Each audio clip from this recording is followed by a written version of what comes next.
A'udzu billahi minasyaitonir rajim. Bismillahirrahmanirrahim. Assalamualaikum warahmatullahi taala wabarakatuh. Alhamdulillahirabbil alamin wassalatu wassalamu ala asyrafil anbiya'i wal mursalin wa ala alihi wa sahbihi ajma'in. Qala rabbi shrah li sadri wa yassir li amri wahlul 'uqdatam min lisani yafqahu qawli. Subhanaka la ilma lana illa ma 'allamtana innaka antas samiul alim. Wala haula wala quwwata illa billahil aliyil azim. Okay, alhamdulillah dapat lagi kita bertemu dalam siri perkongsian daripada saya Faris dalam perbincangan subjek Usuluddin, yang mana pada kali ini kita ambil daripada pembelajaran tafsir pelajaran yang ke-8 daripada subjek Usuluddin Form 3, iaitu yang mana tajuknya adalah Al-Istiqamatu fi Ta'atillah, istiqamah melakukan ketaatan kepada Allah Subhanahu wa taala. Okey, kita teruskan dengan ayat daripada ayat 112, 112 dan 100 hingga 115 daripada surah Hud yang berbunyi, A'udzubillahi minasyaitonirrajim. Fastaqim kama umirta wa man taba ma'aka wa la tatghaw innahu bima ta'maluna basir. Oleh itu hendaklah engkau wahai Muhammad sentiasa tetap teguh di atas jalan yang betul sebagaimana yang diperintahkan kepadamu, dan hendaklah orang-orang yang rujuk kembali kepada kebenaran mengikutmu berbuat demikian, dan janganlah kamu melampaui batas hukum-hukum Allah, sesungguhnya Allah Maha melihat apa yang kamu kerjakan. Wala tarkanu ilal ladzina zalamu fatamassakumun nar wama lakum min dunillahi min awliya summa la tunsarun. Dan janganlah kamu cenderung kepada orang-orang yang berlaku zalim, maka kalau kamu berlaku demikian, api neraka akan membakar kamu, sedang kamu tidak ada sebarang penolong pun yang lain daripada Allah Subhanahu wa taala. Kemudian dengan sebab kecenderungan kamu itu, kamu tidak akan mendapat pertolongan. Wa aqimis salata tarafayin nahari wa zulfan minal lail innal hasanati yuzhibnas sayyiat zalika dzikra lidzakirin.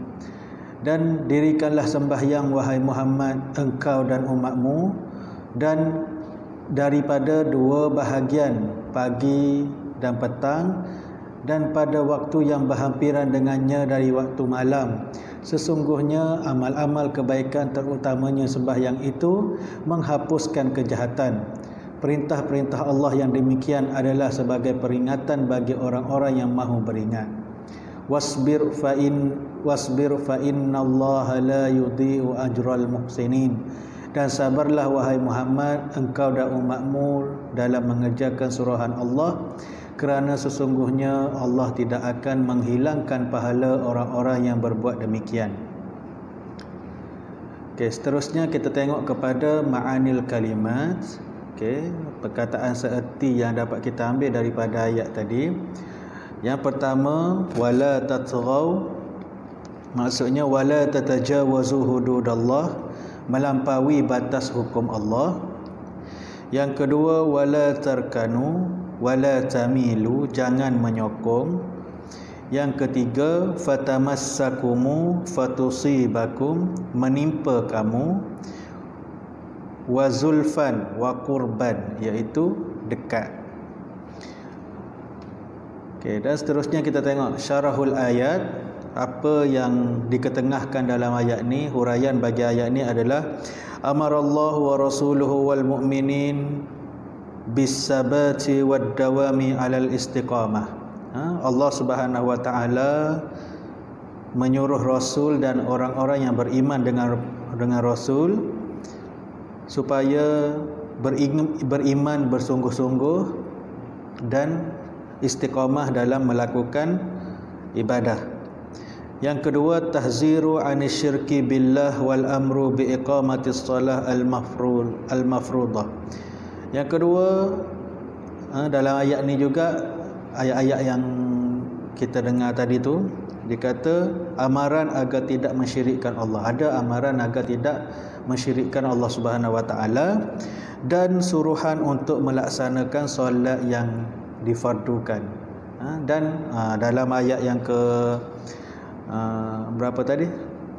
Yang ke 114 tu, Allah Subhanahu Wa Taala sebut arahan supaya mendirikan solat yang telah difardukan. Okey, kemudian kita tengok kepada nizamul amri fil istiqamah. Okey, apa kemuncak kepada suruhan supaya istiqamah ni? Apa yang dikehendaki sebenarnya? Yang pertama, itba'ul haqq, mengikut kebenaran. Kita turut acuan yang betul. Yang kedua, i'tidalu ala ta'atillah, sentiasa suruhan agar sentiasa mentaati Allah Subhanahu Wa Taala. Dan yang ketiga, ayyakuna dawaman ta'atillah, dan ketaatan itu kekal hanya kepada Allah Subhanahu Wa Taala. Al-istiqamah fi itba'is sunnah, dan kita hendaklah membuat istiqamah dalam membuat perkara-perkara yang sunnah. Apa yang Nabi buat kita ikut dan kita istiqamah dengannya. Istiqamah ni sangat penting, kerana tak apa kita buat sikit, janji kita buat benda tu berulang-ulang kali. Bukan kata kita buat sekali je masa rajin, malam tu rajin sangat 100 kali solat sunat, tiba-tiba 4 tahun lagi baru buat pula. Baik kita solat sunat 2 rakaat tetapi setiap hari, itu lagi elok. Itulah maksudnya istiqamah. Kita buat something tu dengan berulang-ulang kali buat perbuatan. Maksudnya kalau kita rajin solat sunat, kita buat solat sunat tu secara istiqamah lah. Malam ni buat, malam esok buat, malam lusa buat, setiap hari kita buat. Bukannya masa rajin tu kita buat sampai 100, 200 rakaat, lepas tu hari yang lain tak ada dah, tak buat dah. Okey. Kemudian kita tengok kepada mafhum qauluhu ta'ala fastaqim kama umirta. Okay, fastaqim kama umirta al-mudawamatu ala ta'atillah imma amarallah wa naha anhu. Maksud apa yang dimaksudkan dengan fastaqim kama umirta ni ialah berterusan, mudawamah ala ta'atillah, berterusan dalam mentaati Allah Subhanahu Wa Taala. Imma amarallah, iaitu dengan mengikut apa sahaja yang disuruh oleh Allah, wa ma naha anhu, dan meninggalkan segala larangannya. Okey, mafhum qauluhu ta'ala wala tarkanu ilal ladzina zalamu. Okey, dalam ayat ni Allah Subhanahu Wa Taala kata wala tarkanu ilal ladzina zalamu, dan janganlah kamu cenderung kepada orang-orang yang zalim. Okey, kalau kita tengok daripada maksud dia tu, an-nahyu 'ala rukuni ilal ladzina zalamu bil miyali wal mahabbati war ridha, iaitu dilarang daripada kita bergantung kepada orang zalim untuk mendapatkan sokongan, cinta dan kepuasan. Dalam tafsir Ibnu Katsir, Abi bin Abi Talhah berkata daripada Ibnu Abbas, maksud daripada ayat ni, dia kata janganlah kamu bermanis mulut, ataupun janganlah kamu rela dengan perbuatan mereka, ataupun jangan kalian meminta tolong dengan kezaliman, dan seolah-olah kamu rela dengan perbuatan mereka. Kita jangan ambil minta pertolongan daripada orang zalim. Minta pertolongan daripada orang zalim, kemudian dia buat benda tu seolah-olah kita, perbuatan zalim yang dia buat tu kita redha dengan dia. Okey, dan Allah amat melarang benda-benda macam itulah. Okey. Seterusnya, limadza amarallahu bil istiqamah. Kenapa Allah ni nak suruh sangat kita agar istiqamah? Yang pertama jawapan dia adalah tahqiqan lil ubudiyah wa biha yahsulil marhi al fallahu. Okey, yang pertama untuk kita mencapai tahap perhambaan kepada Allah yang sebenar-benarnya. Nak jadikan kita tu betul-betul hamba Allah yang bertakwa, yang beriman, tahqiqan lil ubudiyah, mencapai tahap perhambaan yang sebenar-benarnya, wa biha yahsulu lil marhi al fallahu, dan mendapat kejayaan dalam hidup kita, di dunia dan di akhirat. Okey, dan yang terakhir, last ni, ma yu'khazu minal ayat, apa yang kita boleh ambil daripada ayat ni adalah yang pertama, wujubul mudawamati fi taatillah, wajib berusaha dengan gigih dalam usaha untuk mentaati Allah Subhanahu Wa Taala. Termasuk dalam tajuk kita hari inilah, istiqamah dalam mentaati Allah Subhanahu Wa Taala, istiqamah berbuat ibadat, istiqamah baca Quran, istiqamah solat sunat dan sebagainya.